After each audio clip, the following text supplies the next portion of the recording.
Surat ayat 12. Iya, betul. Ayo dibaca bareng-bareng ya.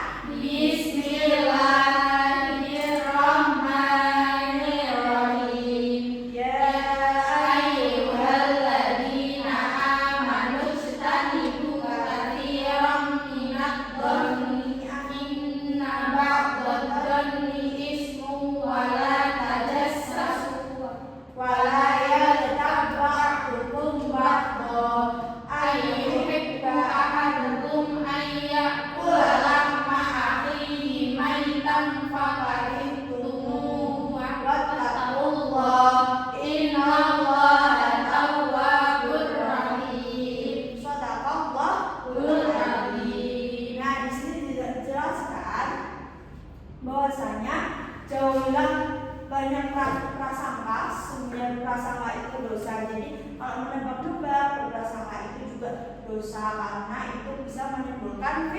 fitnah. Nah, di sini juga jangan mencari kesalahan orang lain dan janganlah ada di antara kamu memuji sebagian dari yang lain. Nah, apakah di antara kamu yang suka memakan daging saudaranya yang mati?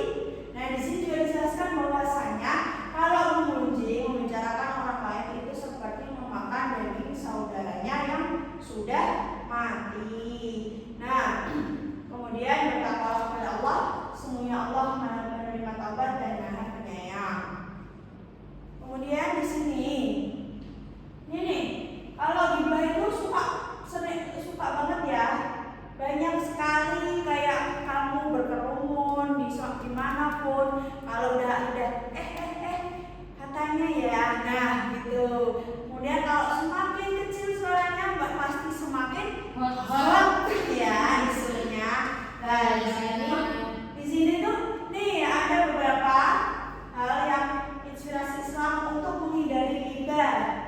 Nah, yang pertama ada membicarakan keburukan orang lain dengan keinginan mengangkat, oh ini penyebab ghibahnya dulu ya, penyebab ghibahnya itu ada salah satunya membicarakan keburukan orang lain dengan keinginan mengangkat derajatnya sendiri. Jadi pengen lebih tinggi dari orang lain, jadinya pasti membicarakan keburukan orang lain. Kemudian ada sikap iri terhadap keberhasilan. Nih biasanya Mbak Ula yang ranking 1, terus Mbak Ulfa, ih kenapa Mbak Ula terus yang ranking 1? Nah jadinya itu Karena juga, saya pintar. oh pintar, iya. Nah tapi kamu juga nggak boleh sombong dong. Nggak boleh sombong. Iya.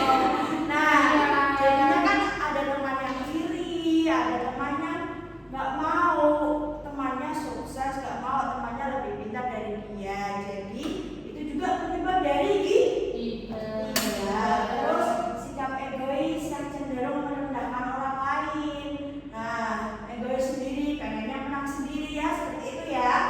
Kemudian ada balas dendam terhadap orang lain, kemudian amarah yang tidak terkendali, dan bercanda tanpa disadari dengan merendahkan orang lain. Itu penyebabnya.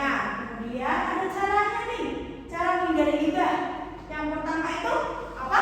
Berpikir positif. Iya, berpikir positif. Jadi jangan melulu tentang suudzon ataupun berpikir negatif dengan orang lain seperti itu. Yang kemudian kedua, berkumpul dengan orang-orang soleh. Nah, jadi kalau kalian lebih memilih circle-nya atau teman-temannya yang lebih baik, pilihlah teman-teman yang lebih baik. Kemudian yang ketiga ada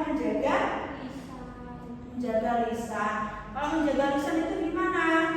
Jangan apa-apa diomongin, harus dipikir dulu, harus dijaga, ditata gimana seperti itu. Kemudian sadar diri bahwa Allah membenci seseorang yang menggunjingkan saudaranya. Nah, ya seperti itu yang ada di surat Quran Al-Hujurat ayat berapa tadi? 12.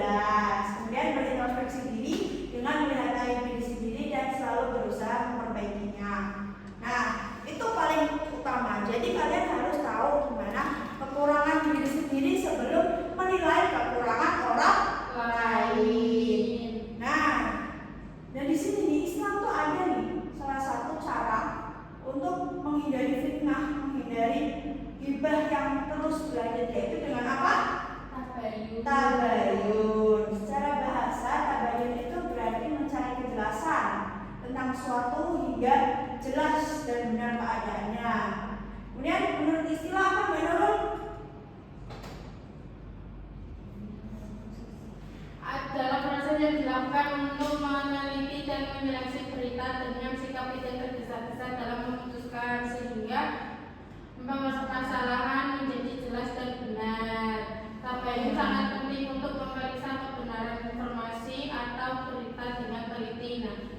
tabayyun itu ada dalam surat Al-Hujurat ayat 6. Ya betul. Jadi kalau ada tabayun itu lebih jelas ya dan tidak tergesa-gesa.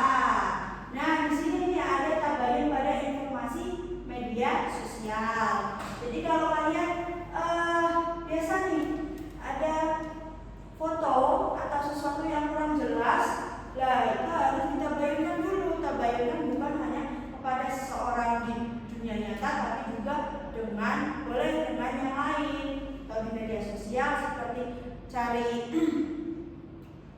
dengan berhati-hati dengan judul provokatif. Nah itu. Kemudian cermati alamat situs, kan biasanya ada yang kurang dipercaya nih, kayak lagu murah atau sesuatu berita yang benar-benar kalian tuh kayaknya nggak ini deh, nggak fix deh ceritanya, kan gitu kan, banyak ya. Kemudian periksa fakta, kemudian cek keaslian foto, kadang. Nah sekarang kan banyak ya yang serba AI gitu kan. Nah terus Kelihatannya cantik. iya kelihatan cantik padahal itu nggak cantik sama sekali ya. Nah itu juga hoax ya. Nah jadi jangan dipercaya. Jadi untuk berhati-hati itu kalian jangan mudah percaya dengan suatu hal atau sesuatu yang kalian lihat itu dibicarakan kemana-mana, dibicarakan ke sini ke teman-teman. Nah itu juga namanya ghibah dan berpicu menjadi fitnah. Kemudian ini juga ini ada bagus nih, ikut serta di diskusi anti hoax, kan itu bisa. Tapi kalau di dalam grupnya nanti isinya ghibah ya sama aja ya. Jadi dihindari ya. Iya. Nah, kemudian di sini ada memetik hikmah dari tabayun, terus manfaat tabayun. Itu kita lanjut ke pertemuan besok ya. Kita juga sama ulangan sumatif ya. Anak-anak jadi di rumah nanti dipelajari dan dihafalkan kalau ada dalil-dalilnya. Nah, kemudian ini ada sedikit diskusi nih. Diskusi aja sedikit ya. Nah, di sini ada kasusnya di grup kelas. Silman dan Cindy membicarakan kekurangan salah satu temannya dan menyebarkan cerita yang belum jelas kebenarannya. Nah, di sini gimana sih perilaku apa yang dilakukan Silman dan Cindy dalam kasus tersebut? Ghibah. Benar yang lain? Benar. Iya, ghibah yang betul. Teman-teman bisa. Nah, dampaknya dari perilaku ghibah apa? Menimbulkan terus perpecahan, jadi nggak rukun lagi ya.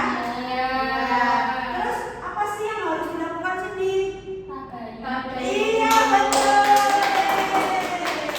Harus kita bertabayun dulu. Oke, terima kasih. Nanti dikerjakan buat PR ya. Nanti ulangan PR udah dikumpulin minggu depan. PR-nya itu halaman 60 di LKS. Jangan lupa dikerjakan. Harus belajar juga. Kemudian di sini Ibu mau tutup, kita baca wal asri terlebih dahulu sebelum pulang. Bismillahirrahmanirrahim. Wal asri innal insana lafi khusrin illa alladziina aamanu wa 'amilus shalihati wa tawassaw bil haqqi wa tawassaw bis sabr. Rabbana atina fid dunya hasanah wa fil akhirati hasanah wa qina adzabannar. Amin. Hati-hati ya pulangnya di jalan. Ya, Assalamualaikum warahmatullahi wabarakatuh. Waalaikumsalam warahmatullahi wabarakatuh. Kenapa bicara di kata